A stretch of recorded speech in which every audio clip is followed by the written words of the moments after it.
Skills పెంచుకోవాలి, మానసికంగా దృఢంగా ఉండాలి. రాష్ట్రపతి ముర్ము హైదరాబాద్ పబ్లిక్ స్కూల్ శతాబ్ది ఉత్సవాల్లో ప్రసంగం. విద్యార్థుల సమగ్రాభివృద్ధిని దృష్టిలో ఉంచుకొని స్కూల్ సిలబస్ ను రూపొందించవలసిన అవసరం ఉన్నదని రాష్ట్రపతి ద్రౌపది ముర్ము అన్నారు.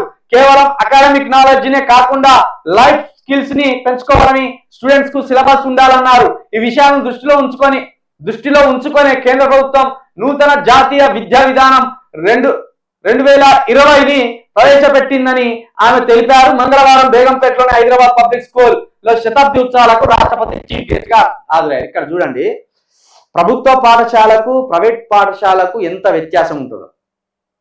ప్రైవేట్ పాఠశాలలోనికి ప్రతి ఒక్కరు వస్తారు, అక్కడికి ముఖ్యమంత్రి వస్తాడు, మంత్రులు వస్తారు, అక్కడికి రాష్ట్రపతి వచ్చినప్పుడు ఆ స్కూల్ పిల్లలకు ఎట్లుంటది అంటే వాళ్ళ ఆలోచన, రాష్ట్రపతి మా స్కూల్కి వచ్చింది అనేది ఒక ఉన్నతమైన ఆలోచన కలిగిస్తుంది.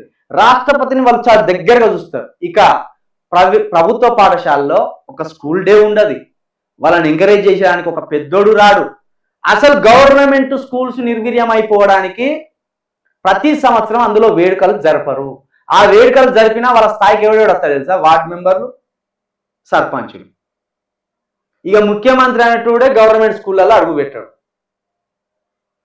ఇక వాళ్ళకి ఎట్లా వాళ్ళు ఎవరి దగ్గర నుంచి స్ఫూర్తి పొందాలి? వాళ్ళు ఎవరి దగ్గర నుంచి స్ఫూర్తి పొందాలి? వాళ్ళు ఎవరి నుంచి స్ఫూర్తి పొందాలి? ఎవరొచ్చి వాళ్ళ దగ్గర ప్రసంగాలు ఇచ్చి వాళ్ళను బిడ్డ రేపు నువ్వు నా స్థాయి వరకు ఎదగాలని చెప్పాలి? జూబ్లీ పబ్లిక్ స్కూల్ అనేది కోట్ల కోటీశ్వరులు చదివే ఒక పెద్ద స్కూల్ అది. అక్కడికి ద్రౌపది ముర్ము లాంటి వాళ్ళు పోయి ఏ సందేశం ఇస్తాను? ఏది హైదరాబాద్ ఈ బేగంపేటలో ఉన్నాయా? ఇది కాదు ఇక్కడ ఇటు పబ్లిక్, ఇదేమి పబ్లిక్ కాదు, అయితే కాదు, ఇది జూబ్లీ ఇక్కడ ఉన్నది. ఈ జూబ్లీ పబ్లిక్ స్కూల్ అది. అజారుద్దీన్ చదివింది, రామ్ చరణ్ చదివింది అందులోనే. చాలా పెద్ద స్కూల్ అది. కాబట్టి ప్రభుత్వ స్కూల్స్ పటిష్టంగా ఉండాలంటే ముందుగా అందులో విద్యతో పాటు స్పోర్ట్స్ ఉండాలి, అనేక రకమైన యాక్టివిటీస్ ఉండాలి. అసలు ప్రభుత్వ స్కూల్స్ లో నుండి క్రీడాకారులు బయటకు వస్తలేరు. ఒక ఉన్నతంగా ఎదిగేటోళ్ళు అసలు. ఒకప్పుడు ఉస్మానియా యూనివర్సిటీ నుండి అనేక మంది బయటకు వచ్చింది. ఇప్పుడు కేటీఆర్ కూడా ఉస్మానియాలో ఒకప్పుడు చదివినోడే, కేసీఆర్ చదివినోడే. ఒకప్పుడు ప్రభుత్వ స్కూల్స్ లో నుండే ఈ రాష్ట్రాలను దేశాలను పరిపాలించేటోళ్ళు వచ్చేటోళ్ళు.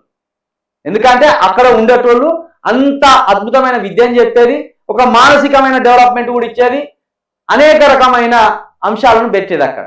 ఇప్పుడు అది లేదు కాబట్టి ప్రభుత్వ స్కూల్లో ఉన్న పిల్లలు అక్కడక్కడనే చదివే వాళ్ళ జీవితాలు కూడా అక్కడనే నిర్వీర్యం అయిపోతాయి.